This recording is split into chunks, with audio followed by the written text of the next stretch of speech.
Some interesting things about John. Here I was, this 15-year-old little scrawny kid, and he was just so cool about the whole process. With John Hughes, he had his pulse on adolescence. You know, in general, he had a really good sense of it. There was always this feeling that John never really grew up, you know, that he was one of those characters who he still could think like a teenager. He remembered what it was like to be a teenager. He knew that when you're an adolescent, the world is so centered around what you're going through and everything filters through that. I mean, these are all things that you can go to be clinical about, but he wasn't clinical about it. You always felt like he lived it. I think that John, because of his work in Lampoon and because of his sort of vivid imagination and writing style, was not too far apart emotionally from the teenage years, and there were things that had happened to him that he had remembered. So whether he had a pulse on teens at that time, he had a pulse on teens of his generation, and he spoke to some sort of truth. My experience with John is that he was very open when we did Breakfast Club. He is very sensitive, very funny, really excited about making his movie, and not a person who's cut off from how he feels about anything. Just, you know, sort of delighted by everything. I don't think anybody can copy him, is what the problem is. You know, he's just so original and pulling the people in and his ideas. And I know that there were lots and lots of movies and television shows about the kids in high school, the group in high school, but I don't think anybody can quite get that particular style that he has and that he always had. So, you know, what are you going to do? It is only him. I think John's narrative voice took everything in another direction because he had a great ear for dialogue, for talent, for character, for everything. He was able to sort of see it all and put it all together. He must have known that he had essential stories to tell about high school, and he must have been so aware of the moment that he was living in, the mid-1980s, because every detail in his movies, even now, looks right. It's like going through your yearbook. And I think that's why kids my age loved those movies so much, was because they really... I remember when The Breakfast Club came out and I was a junior in high school, it just seemed like finally someone made a movie about what I think about and how I feel. You sort of identify those songs not just from a period, but from periods in those films. I remember at the time, part of the myth of John Hughes that we all knew about as young filmmakers was he sat at a desk and he played all this great music all the time, and that, you know, the music was a big part of what he did, and that... My proudest thing about Breakfast Club, it's more than anything, performances or characters or anything else, that David Bowie quote was mine. I found that David Bowie quote in the beginning of the movie, and I showed it to John, and he thought it was great, and then he never said another word about it, and I saw the movie for the first time, and there it is, like right in the front of the movie. That's my proudest moment. And Don't You Forget About Me is amazing, because it's just this like soaring anthem, and you get that sense of triumph at the end of the movie with Bender, you know, pumping his fist in the air, and it's, I mean, if you think about it, it was just a movie about a Saturday spent in detention, and yet you feel like some kind of battle has been won. You know, that's effective use of music. Yeah, that song, I can't believe it. That song is still, you know, it's around all the time. It's funny when you see a new generation discovering things that are so familiar. You know, have you heard this amazing song by Simple Minds? Yes. Yes, I have. Hughes wrote a great script. It's not like he's precious about each word. He's precious about his own sense of truth. You want the truth? Yeah, I want the truth. I think he said that he had written Breakfast Club a long time before, and he had it in the drawer or something. You know, in the industry, it's called a talking heads movie, where people, you know, there formerly had been films like My Dinner with Andre, or, you know, maybe European films where it's so simplified. But with that, it was really like filming a play. John said something like that he wrote the first draft in a weekend. And both Emilio and I, it was almost simultaneously. I was like, first draft, okay, how many drafts do you have? And he said, well, I got a few. Why? Emilio and I were like, can we read them? This is during the rehearsal process. So he's like, sure, hey. So we read them. I was like, John, so how about if we put this? He was like, sure, let's try it. John was awesome about making sure we had rehearsal time, which is like a foregone conclusion these days. You don't have that. You just show up on the set, you know, where's my trailer, where's the makeup? But with that, we rehearsed it. We really sat, just the 6 of us in a room, while the sets were still being finished and made. And, you know, we all had a lot of time to talk about it and share our insights about what we were going to do and how it could play out. But the rehearsal was key. Yeah, I really thought that that's how they made movies. It certainly is the best way to go about making a good movie, I think, is when everyone's on the same page and confident and ready. He just wanted everybody to come in, you know, with their character and start playing around. That's how he shot it. I mean, he was so open to anything that anybody brought in or anything that happened in the scene, you know, any riff that you do off his writing. He wasn't precious about anything. Claire, you want to see a picture of a guy with elephantitis of the nuts? Elephantitis of the nuts or whatever. Judd came up. I don't know where that came from. Trying and recreate teen speak when you're not a teenager. It is, and it's hard to make it sound authentic. And I don't think there's a false note in terms of the vernacular in any of John Hughes' films. Can you hear this? You want me to turn it up? I think a lot of it he made up. Like in Breakfast Club, like what does he call the guy? Like a Magna Zoom dweeby or something? I don't think that was a pre-existing insult. But it's so awesome, and people remember it. Face it, you're a neo-maxi zoom dweeby. Neo-maxi zoom dweeby. Every single character pretty much in the movie has him in it. He said Allison is me, but he also said that everybody's me. Just in terms of telling the story of these 5 specific stereotypes, what worked is no matter who you were, you can put yourself in one of those boxes. So that made, right from the start, it makes the film very relatable. Everybody's gone to high school. So there's a good chance that you're going to reach a very big audience because everybody knows what you're talking about. Saturday, March 24th, 1984. Shermer High School, Shermer, Illinois. He's just able to pull it out and not be trite about it or not be overly simple about it. They're complicated, all his characters. All of them, actually. Even in the really broad comedies, they're complicated. It's John's heart. It's just awesome. I think that it's demonstrated by all of the characters in all of his films. It just kind of opened up those doors and said, you know, these stereotypes are there because kids in general need a place to hide when they're in high school.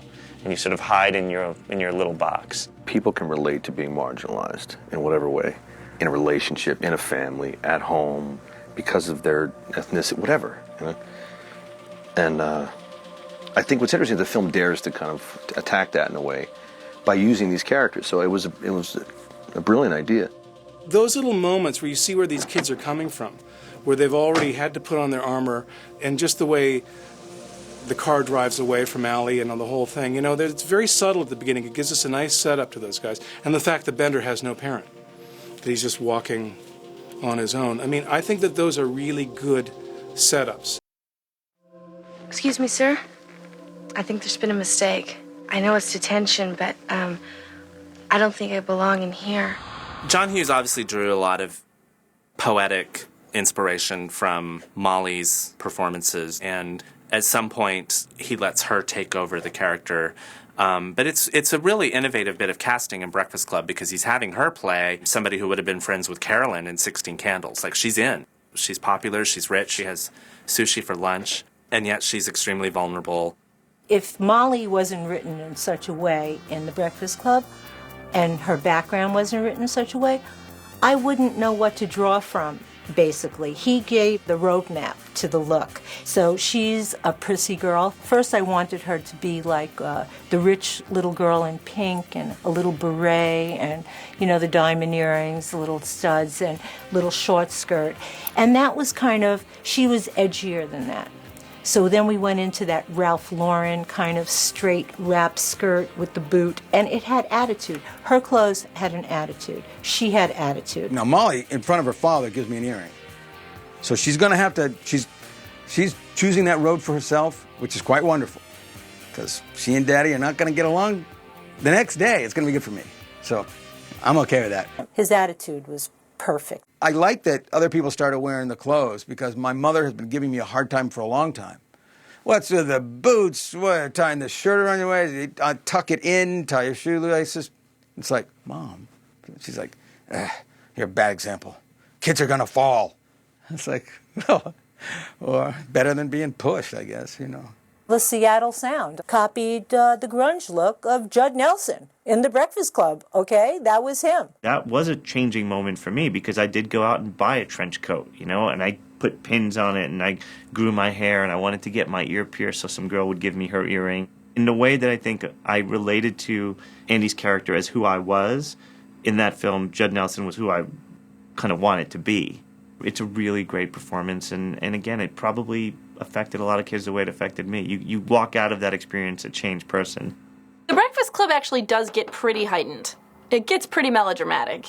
I mean, at one point, like, Bender is, like, pacing through the library doing, like, a monologue about being beaten. You know, it's not super subtle, but it's effective, and I think that's why people love that movie, is because it's not afraid to go there. I think he had to be big in order to come across as the rebel. His performance is a little bit bigger and more showy than everyone else's, but it needed to be. See, this is what you get in my house when you spill paint in the garage. All those moments where he's tearing up the book and the door slams and he curses at Paul Gleason when he leaves. Fuck you! Or him just openly being defiant.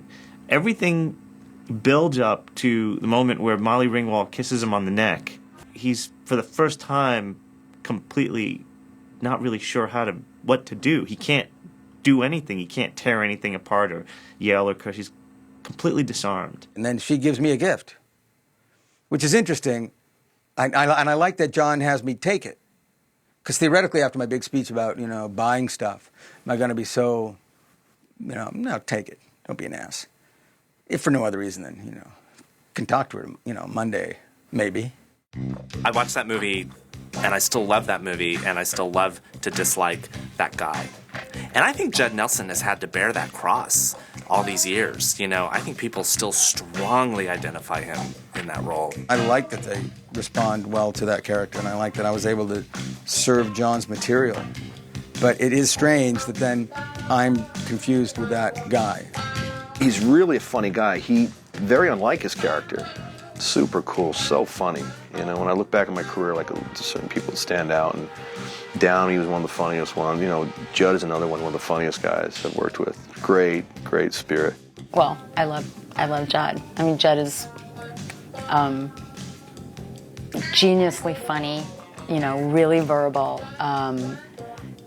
He's a real unusual character, Judd. It's just who he is. And I was really close to him back then because during Breakfast Club, I just thought he was fantastic. And then we got to do St. Elmo's Fire, and then we did this movie that ended up being disastrous, but it was Blue City.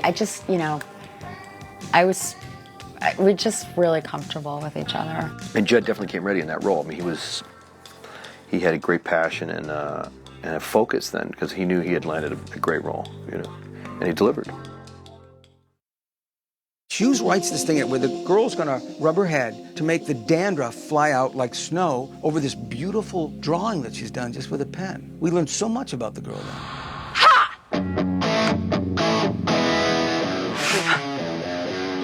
Eat shit. Allison was pretty exactly how I felt in high school. Allison is a part of me. I mean, that she didn't have to come from anywhere. I didn't have to find her. She comes in this sort of coiled shell of a young woman, and she has these like burning looks at people. She's an incredible actress. She's great. And that's an incredible performance as well. Ally is she's so gifted, man. Dick, excuse me, Rich, will milk be made available to us? Well, here we are. What's going on in there? Huggy Right. Why is that door closed? Pricks. John Hughes was not particularly charitable to public educators. Paul Gleason's character in The Breakfast Club is the principal who has not a leisure suit, but the 80s version. Does Barry Manilow know that you raid his wardrobe?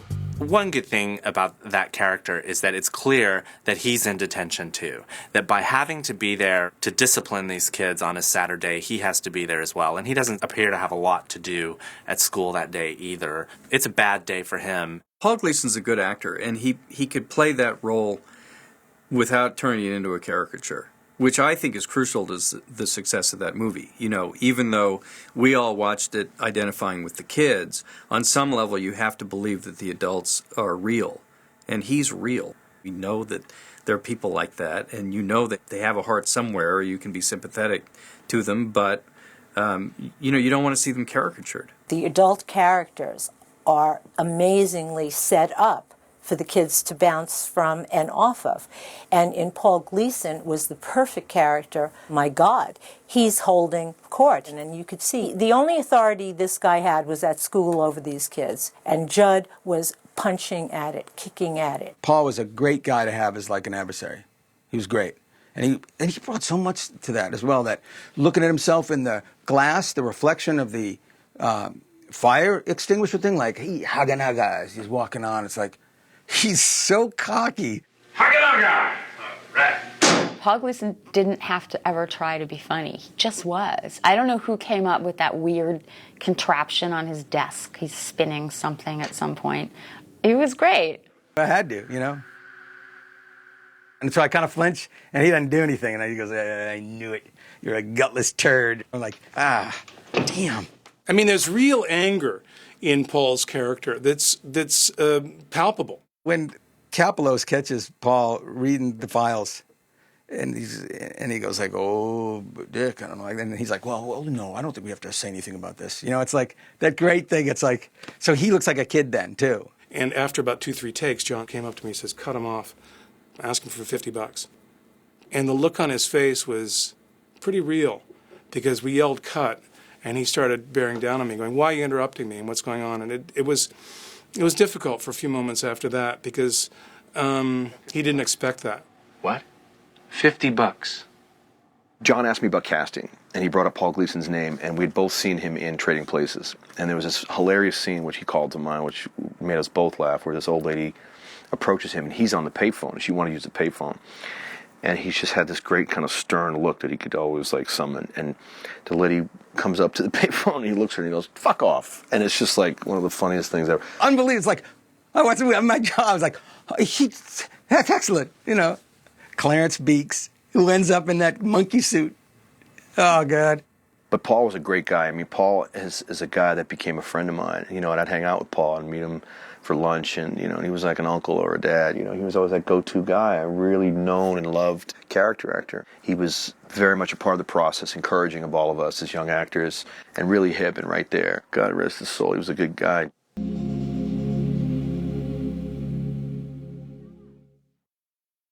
What we found out is that each one of us is a brain and an athlete And a basket case, a princess.